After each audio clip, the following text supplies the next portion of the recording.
So, you're tired of being a boring person. You want to take it to the next level and start living to live. Good choice, my friend. I think I'll join you. Badaboom. What does it mean to be fun? Some people might say that means you party, and in fact, I used to say that, but recently I have learned better. First off, you're going to want to start practicing entertaining yourself. Look at the world through the eyes of a child. Look around you.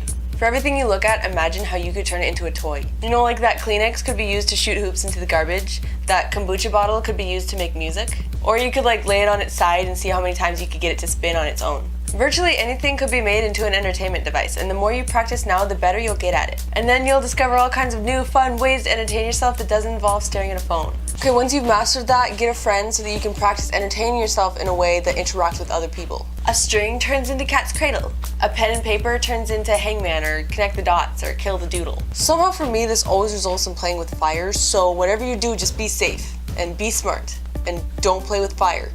Or you guys can walk around in the woods and practice identifying different types of trees and plants for medicinal and survival purposes. Oh yeah, or you could create names for all the different areas of a hiking trail, chart a map, and then bury your own secret treasure somewhere super covert.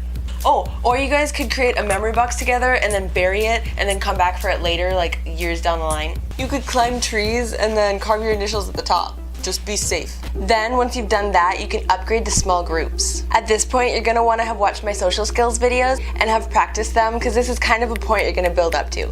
So start out in a group that you're comfortable with people that you know are gonna be down to participate. When coming up with activities, just know that competitions that involve teams are normally always good. Scavenger hunts, poker parties, and relay races are some great examples. Anything that involves turning the lights out and having some sort of mystery is a goldmine. You know, like those games where you have to guess the person on your forehead? When you lead these activities, just make sure you present yourself as really relaxed, because that'll make everyone else really relaxed. And speak loud. You do that by taking a deep breath before you talk. Sometimes you might find yourself in a group and you want to do something spontaneous. This is the point where things might get messy. You know, food fights, snowball fights, or even just taking off and going off-roading, assuming you haven't been drinking. Yeah, and whatever you do, don't fill up 2 cars and race them to another party. That always ends badly. You know, just play charades or something. Do a body painting competition. There you go. Men, this is valuable information for you. Have you ever heard the quote, girls just want to have fun? This is a valuable skill.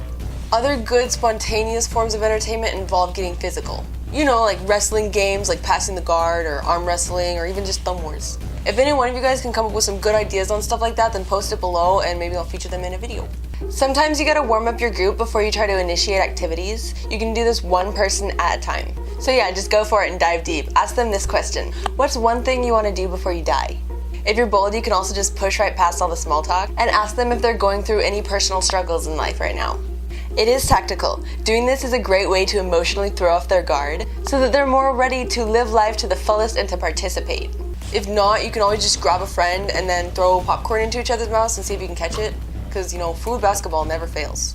Oh yeah, if nobody's participating and you maybe don't feel that comfortable trying to start an activity, you can always find ways to entertain yourself and consequentially just somehow end up entertaining everyone else. There are 2 kinds of games like this. The first one involves having a target and throwing something at it. Bonus points if you make a mess. And then the second one is where you challenge yourself and you have to keep upping the ante.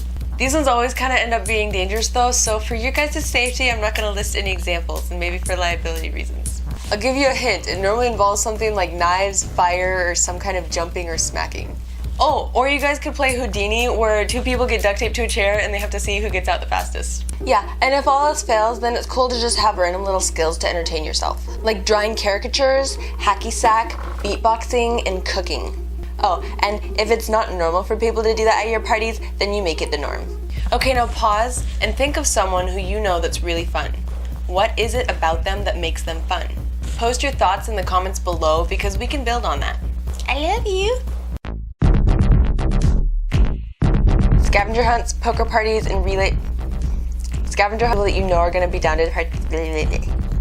Sometimes you might find yourself in a group and things... Have you ever heard the quote, girls just want to have fun?